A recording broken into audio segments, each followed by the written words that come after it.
আমাদের ফার্মে লাইট দিছি তাই না? তো লাইট দেওয়ার পরে আমাদের কিছু কাজ আছে, সেই কাজগুলো আমরা প্রতিদিনে যে কাজগুলো করব সেই বিষয় নিয়ে আজকে আলোচনা হবে। অর্থাৎ আমরা লাইট দিছি, লাইট দেওয়ার পরে কী করতে হবে, আমরা তো বক্সের মধ্যে আমরা তুষ দিছি না, বক্সে তুষ দিছি। তুষ দেওয়ার উদ্দেশ্য হলো মুরগি যাতে বক্সে বসে, অর্থাৎ বাইরে যাতে না বসে। অর্থাৎ শুরু থেকেই আমাদের কী করতে হবে, অভ্যস্ত করতে হবে বক্সে বসা। যদি বক্সে বসে তাহলে ডিমগুলো আমরা ম্যাক্সিমাম সবগুলো ডিমে বক্সে পাবো এবং হেসিং ডিম ভালো পাবো। আর যদি বক্সে না বসার অভ্যাস করতে পারি তাহলে কী হবে, মুরগি কিন্তু বাইরে ডিম পারবে, ফ্লোরিক বেশি হবে, স্যালাডে পারবে, ডিপ লিটারে পারবে, ঠিক আছে?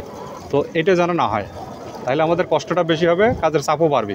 বক্সে পারলে সুবিধা হবে, টাইম টু টাইম আমরা কালেকশন করতে পারবো, ডিম ময়লা হবে না, ঠিক আছে? সেজন্য আমাদের করতে হবে কি, বাইরের জায়গার তুলনায় বক্সের যে জায়গাটা আছে সেই জায়গাটার মধ্যে তুষ আমরা ভালোভাবে দেবো, মুরগি যেন সেখানে আরামদায়ক হয়, ঠিক আছে?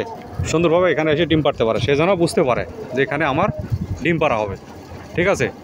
আর করতে হবে কি, স্লাইডের উপর দিয়ে সবাইকে কী করতে হবে, হাঁটা চলাফেরা করতে হবে, যাতে সে কোনো জায়গায় গিয়ে ডিম না পারতে পারে, সে অভ্যস্ত না হইতে পারে, ঠিক আছে? তার স্লাইডের ওখানে হপারের পাশে বিভিন্ন কর্নারে চিপায় চাপায় এই জায়গায় বা অন্ধকার যেখানে থাকে সেই জায়গাগুলো আমাদের কী করতে হবে, আমাদের প্রতিহত করতে হবে, যাতে সেখানে বসতে না পারে সে ব্যবস্থা করতে হবে, ঠিক আছে? সে যেন এসে কোথায় বসে, বক্সের মধ্যে ডিম পাড়ার জন্য বসে, এই কাজটা করতে হবে। আর বক্সের মধ্যে সব সময় তোমাদের দেখতে হবে যে কোনো বক্সে যদি এরকম ময়লা থাকে, যে পালক আছে বা লিটার আছে, সুতা আছে বা তুষ কম আছে, এই জিনিসগুলো অবশ্যই কী করতে হবে, পরিষ্কার করে দিতে হবে, ঠিক আছে? অর্থাৎ এই বক্সের মধ্যে যদি লিটার বা পায়খানা এরকম থাকে সেগুলো পরিষ্কার করে দিতে হবে, ঠিক আছে? তা নাহলে তুষগুলো কী হতে পারে, তুষের মধ্যে অনেক জীবাণু যাইতে পারে। আর আমাদের মুরগি এখনও ওয়েট সেভাবে হয়নি, তো আমাদের ফলক সকারের লাইনটা কী করতে হবে, লাইনটা চালু রাখতে হবে, যাতে ফলক সকারের উপরে মুরগি না উঠতে পারে।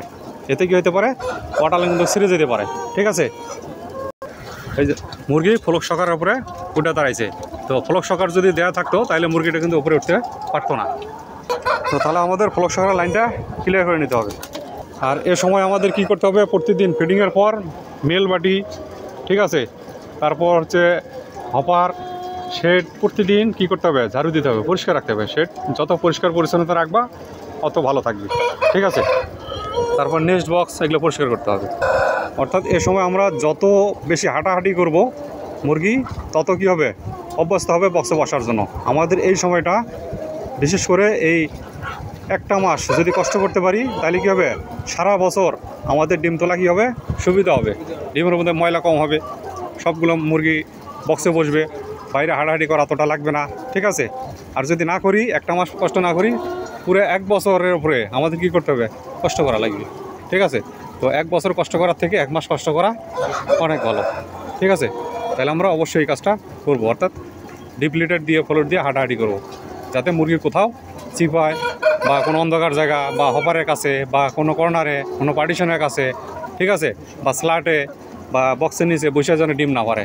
মুরগির উদ্দেশ্য হচ্ছে সবগুলো মুরগি যেন আমাদের বক্সে এসে ডিম পারে, এই বিষয়টা অবশ্যই আমরা কাজ করবো।